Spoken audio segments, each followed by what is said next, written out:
人妖镜里边的刻度线，你手这么抖能对准吗？停！不应该是越往后越熟练的吗？为什么？为什么？你说话。好，转得高一点，转得高一点，快点。主要它是一桶水，它不是一个蛋，说不定我到时候抬蛋，我可能抬的就比它好。你想想，你的意思就是抬蛋比较简单，抬水比较难。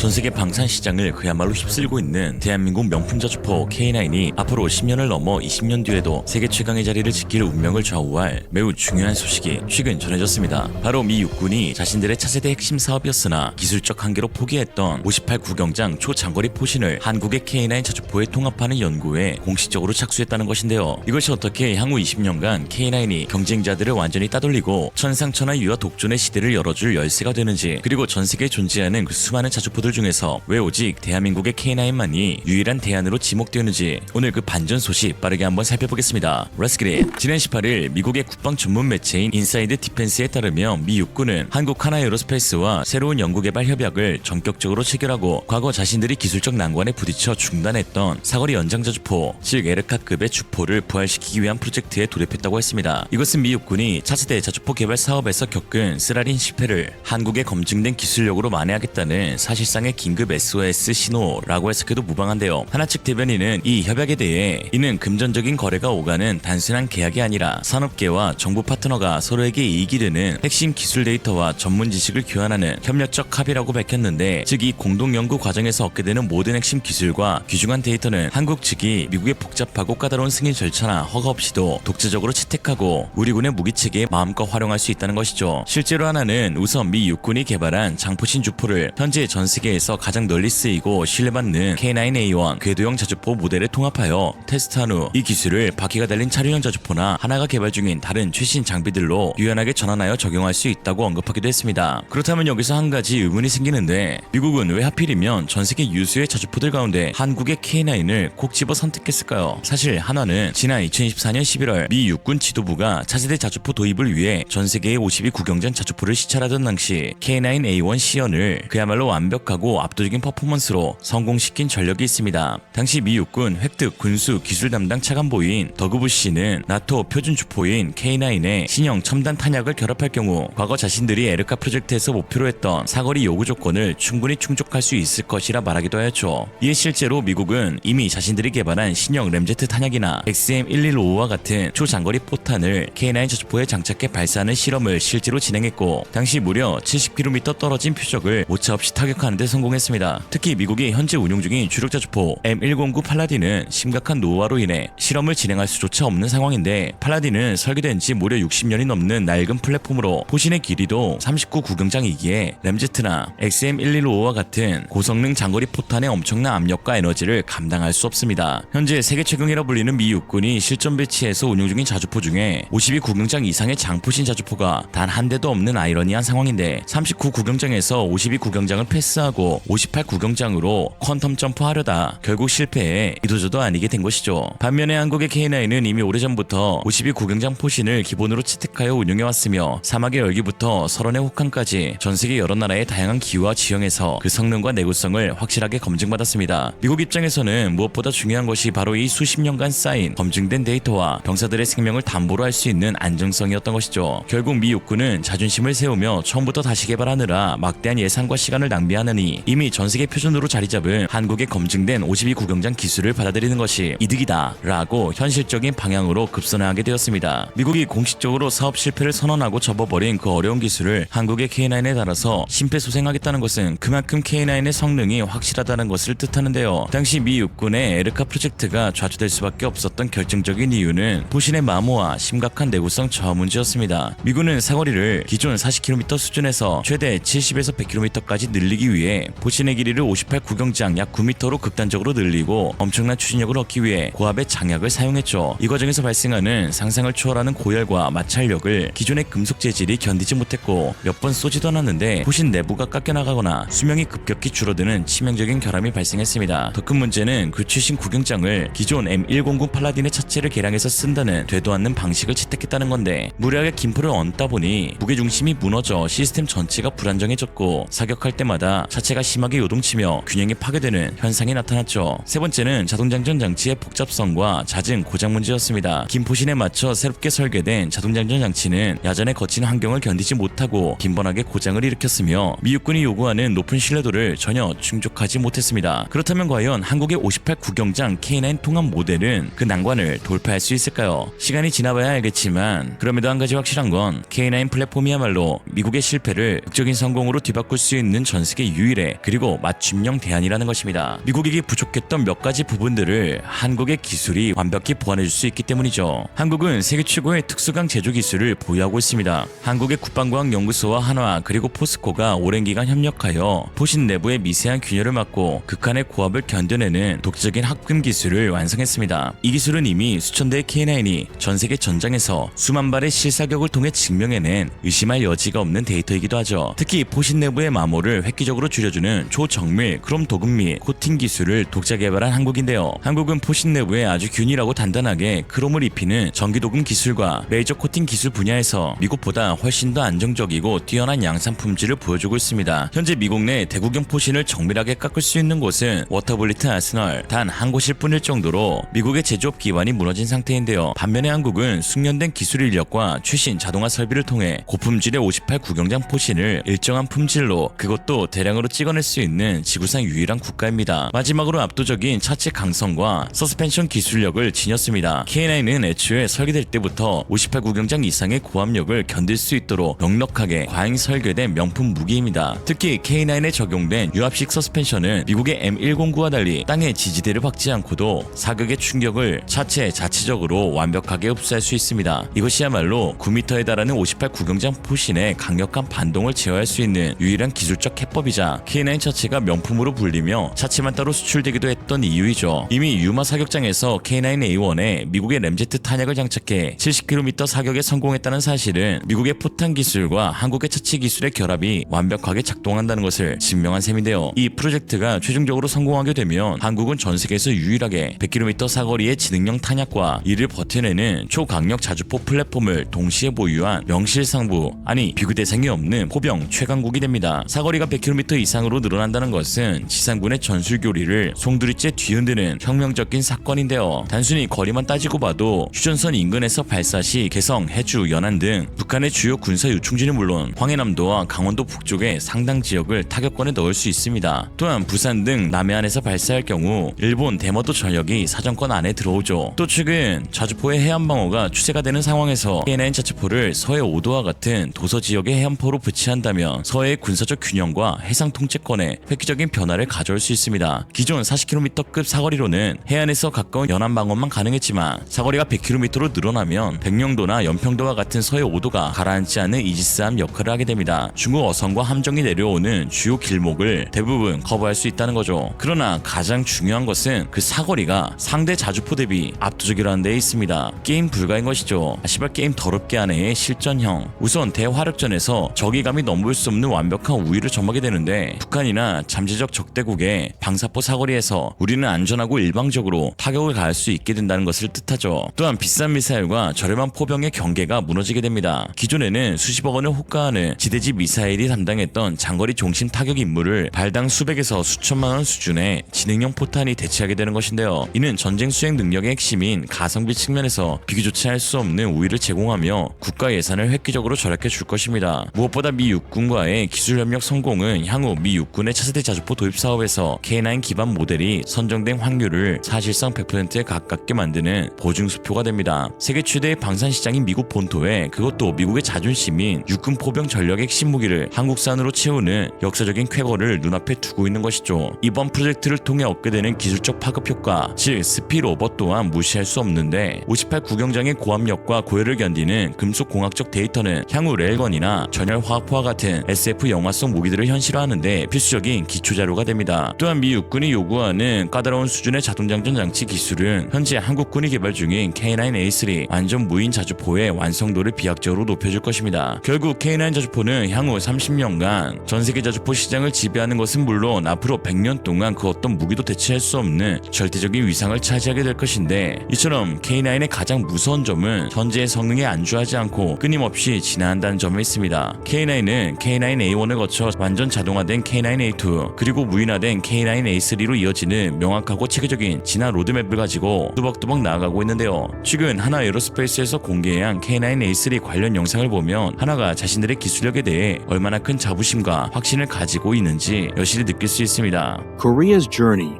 to the K9 didn't stop there.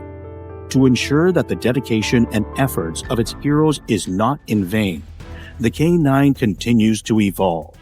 In 2018, the K9 was upgraded to K9A1, featuring GPS, auxiliary power, and rear-view cameras. It is now deployed and will be upgraded to K9A2, featuring full automated systems with an increased round per minute by 2027. Ultimately, K9A3 will be fully unmanned. 현재 K9A2가 지금 체계 개발 단계에 들어가서 27년도에 양산을 목표로 하고 있는 부분이고요.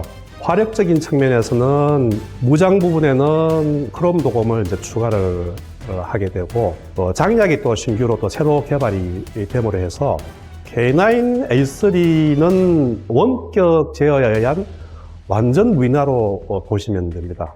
자주포의 기동과 사격이 원격 제어로 이루어지기 때문에 이제 사람이 필요 없는 그런 시스템으로 개발이 될 것이며, 장착되는 포탑이 포탑 단독으로 운용이 가능하게 됩니다.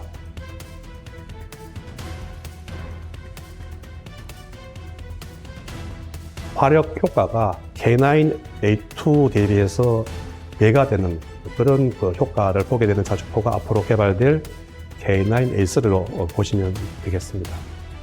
Targeting mass production by the 2030s, the K9A3 will be developed through the cooperative work of seasoned and new generation researchers. Led by veteran researchers who have dedicated their lives to developing the K9, younger researchers will be trained to become the next leaders of the K defense.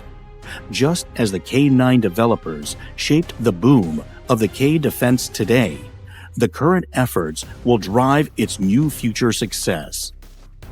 Hanwha Aerospace is working closely with the government and the Agency for Defense Development to prepare for the next chapter of the K9 and the K defense. 한편 최근 중국의 최신 자주포 부대의 근황이 공개되자 전 세계가 폭소하고 있다는 소식인데요. 다들 아시다시피 중국의 자주포는 반동 제어, 정확도, 내구성 등 여러 면에서 문제를 드러내고 있지만, 그런 기술적인 스펙을 다 떠나서 21세기 최첨단 시대라고는 도저히 믿기지 않는 충격적인 장면들이 목격되고 있는데, 또 그거대로 화제입니다. 최근 공개된 중국군 훈련 영상을 보면 겉모습은 번지르르한 최신형 155mm 자주포 내부에서 병사들이 땀을 뻘뻘 흘리며 원시적인 수동 조작을 하는 모습이 포착되었는데, 거기서 멈췄다면 다행이지만 심지어 그들이 하는 훈련을 보면 이게 진짜 보면서도 눈을 의심할 만한 원시적인 훈련을 감행하고 있었습니다.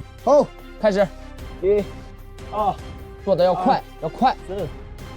咱们在考核的时候，比武的时候，明确目标是冲回炮场去，到时候你的心跳肯定会加快。11、12、而且还有就是在考核的时候，你一定会特别紧张，你的心跳也会加快。3、4，准备，好，开始。不要抖，手要稳，好，不错。调整呼吸，手要稳，手要稳，要准要快，好。15秒，要快，要快，要快，对准了，不要抖，手不要抖。现在就是你在对准人妖镜里边的刻度线，你手这么抖能对准吗？停！你告诉我，你刚才为什么越往后越慢？不应该是越往后越熟练的吗？为什么？为什么？你说话！你要告诉我你问题出在了哪里？你觉得你哪里慢了？为什么慢？我再想办法帮你解决。你不说我怎么知道你哪里慢？我怎么帮你解决？你能不能说话？你看我是多长时间完成的？穿针引线，一方面训练瞄准操作的精细程度，另一方面解决闭气的问题。但林伯杰的态度却让张开义逐渐失去耐心。不要紧张。停。调整好你的呼吸。随便啊。他还是就是开始的时候也是做不好，他还是不愿意去跟我沟通，他可能是觉得，有可能是我在刁难他也好，他感觉我给他这个任务他有可能有点完不成，他总觉得他在考虑他身体有多么不舒服，他有多么累，他这个就是从小到大头一次来这么高的这个高海拔的地方。咱们是一个炮班，为什么叫协同训练？需要每一个人的配合，所以你在训练中你遇到什么困难，一定要跟我说。前3根我就感觉我就想让他的手不抖，我就慢慢背着气，要给小背气。你这样是不对的，你必须要就是调整呼吸，要呼吸平稳。你越憋气，你这个可能是当时你的手不抖了，但是一旦你这下没有成功，或者说你去穿下一个的时候，你会发现他的心跳会更加加速，你会更紧张，感觉脑瓜子嗡嗡的，有点晕。对，那咱们的作战环境就这样，你到这边，你说你只能选择去克服它，你不能说是你头一痛，你这个这个脑袋一晕，你就老想着头疼，那你怎么能传进去？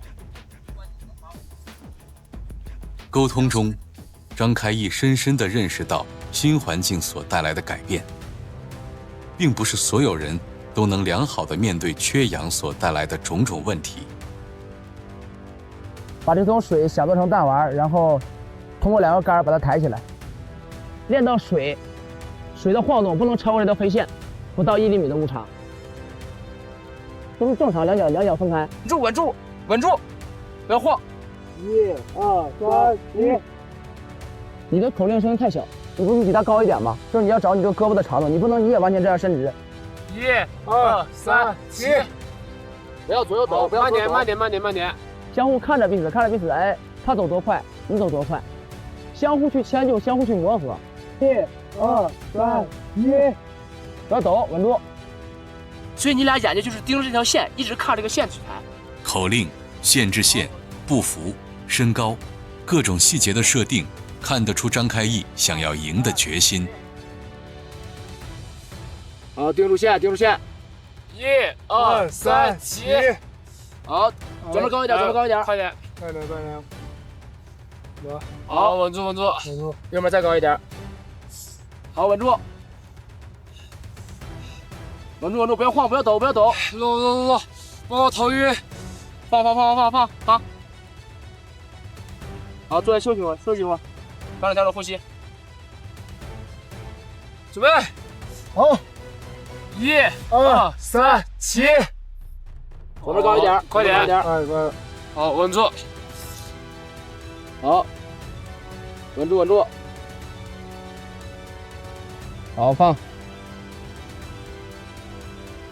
不是班长，我感觉我们2个找感觉的话，这感觉太难了，就感觉这东西太微妙了。